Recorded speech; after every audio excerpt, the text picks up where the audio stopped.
TOEFL Strategies, Track 14. Listen to part of a lecture from an English literature class.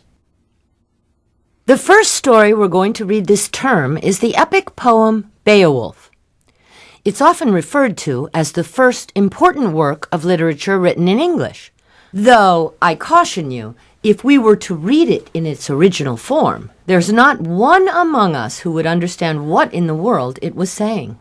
When was it written? It was written by an unknown Anglo-Saxon poet around 700 AD, though elements of the story had probably been in the oral tradition for hundreds of years. The story refers to events that had happened hundreds of years earlier. It's essentially a record of historic deeds. What do we know about the Anglo-Saxons? Anybody? They migrated from Northern Europe to the British Isles like 2,000 years ago, am I right? Close, but you're off by a few hundred years. They first appear in Britain around the 4th century AD. They were from Northern Europe, is that what you said? Yeah, wasn't it Germany or Scandinavia? Exactly. In its original form, Beowulf represents a period of Old English in which the language is still heavily Germanic, showing none of the Latin influence that came into the language after the Norman conquest. One of the interesting things about Beowulf is that it tells the story of actual figures from history. The characters in the story are recognizable from the historical record as Swedish and Danish kings from around 500 AD. Although, once we get into it, you'll recognize that most of the events, battling monsters and dragons and whatnot, couldn't have actually happened. Grendel.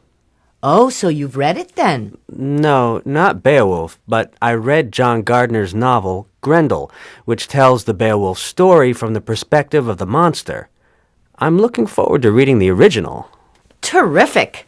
Just so the rest of you know what we're talking about, the central plot element in Beowulf is the battle between Beowulf and the monster Grendel, and Grendel's mother, and then later a dragon. These battles take place over a period of 50 years. So Beowulf is somebody's name? Yes, Beowulf is a warrior of the Danish kingdom of Geatland.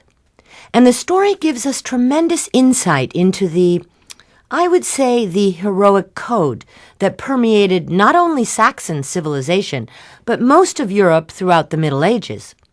In Beowulf's world, the people rally around strong kings who protect them from danger.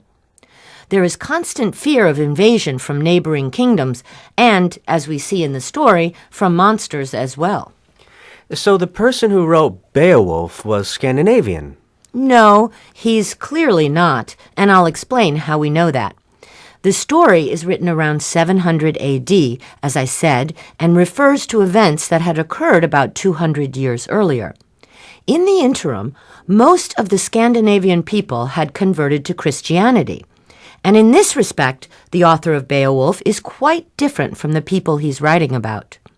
One of the tensions in the story, one of the reasons it's so important for our understanding of English poetry and literature, is that in Beowulf, the author seems at pains to reconcile two competing value systems: the heroic code of the Germanic people he's writing about, and the more docile Christian code to which he and most of his people had converted by the time the story was written.